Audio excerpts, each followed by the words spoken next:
Gangster Atiq Ahmad की diary से उमेश पाल हत्याकांड में इस्तेमाल हुए कोडवर्ड का पर्दाफाश हुआ है। पुलिस सूत्रों के मुताबिक ये डायरी प्रयागराज में मौजूद अतीक के पुश्तैनी घर से बरामद हुई थी, लेकिन अतीक नहीं जानता था कि उमेश पाल की हत्या उसके पूरे परिवार की बर्बादी का सबब बन जाएगी।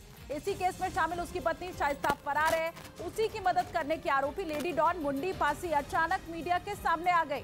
मुंडी पासी उत्तर प्रदेश के प्रयागराज की रहने वाली है और उस पर शाइस्ता की मदद का आरोप लगा है। हालांकि मुंडी पासी ने अपने ऊपर लगे सभी आरोपों से इनकार कर दिया है।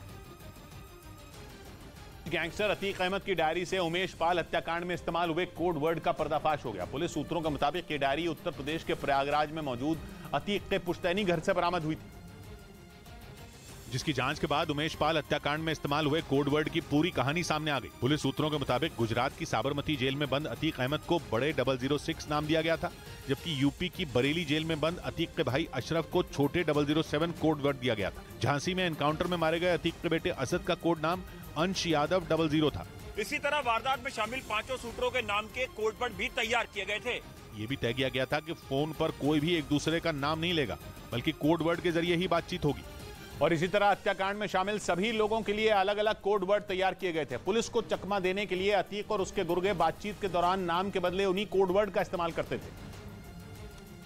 यानी उमेश पाल को मारने की प्लानिंग कई दिनों से की जा रही थी। पुलिस सूत्रों के मुताबिक गुजरात की साबरमती जेल और यूपी की बरेली जेल में इस हत्याकांड की साजिश रची गई थी, जिसमें यह तय हुआ था कि वारदात से पहले और बाद में कोई भी अपने मोबाइल का इस्तेमाल नहीं करेगा। 24 फरवरी को प्रयागराज में उमेश पाल की हत्या हुई थी और उससे करीब 10 दिन पहले हत्याकांड में शामिल सभी लोगों को एक आईफोन और 3 सिम कार्ड भी दिए गए थे। पुलिस सूत्रों का कहना है कि अतीक लगातार सभी लोगों से संपर्क में था और उमेश पाल की हत्या के तुरंत बाद उसने आईफोन से घर पर कॉल करके सभी को मुबारकबाद दी थी।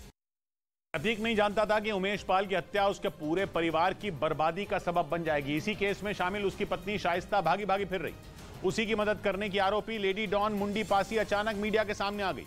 मुंडी पासी उत्तर प्रदेश के प्रयागराज की रहने वाली है और उस पर शाइस्ता की मदद का आरोप है। और पुलिस सूत्रों का दावा है कि उसने कई बार शाइस्ता को भगाने में मदद की थी। उमेश पाल हत्याकांड के बाद से ही शाइस्ता परवीन फरार चल रही। पुलिस की कई टीमें उसकी तलाश में उत्तर प्रदेश के अलग अलग जिलों के साथ साथ दूसरे राज्यों में लगातार छापेमारी कर रही। सूत्रों के मुताबिक इसी दौरान पुलिस के हाथ लेडी डॉन मुंडी पासी का सुराग मिला। प्रयागराज के कछार इलाके के रहने वाली मुंडी पासी के खिलाफ कई मुकदमे दर्ज हैं, इसीलिए आसपास के इलाके में उसे लेडी डॉन कहा जाता है। पुलिस सूत्रों का कहना है कि फरार होने के दौरान शाइस्ता परवीन से मुंडी पासी कई बार मिली थी और उसी ने कई बार पुलिस से बचने में शाइस्ता की मदद की थी, क्योंकि कुछ रोज पहले ही यह खबर आई थी कि शाइस्ता परवीन अतीक के करीबियों की मदद से प्रयागराज के कछार इलाके में छिपी है, जिसके बाद पुलिस ने वहां तलाशी अभियान भी चलाया था। लेकिन पुलिस सूत्रों का कहना है कि मुंडी पासी की मदद से ही शाइस्ता परवीन वहां से भाग निकली थी और अब वो खुद मीडिया के सामने आ गई और उसने अपने ऊपर लगे सारे आरोपों को सिरे से खारिज कर दिया। हमारी दुश्मनी है सर, दुश्मनी से मुझे फंसाया जा रहा। शाइस्ता परवीन से मेरा कोई लेन देन नहीं। मुंडी पासी ने आरोप लगाया कि अतीक के इशारे पर उसके परिवार वालों की हत्या करवाई गई थी। इसी वजह से अतीक और उसके परिवार वालों से उसकी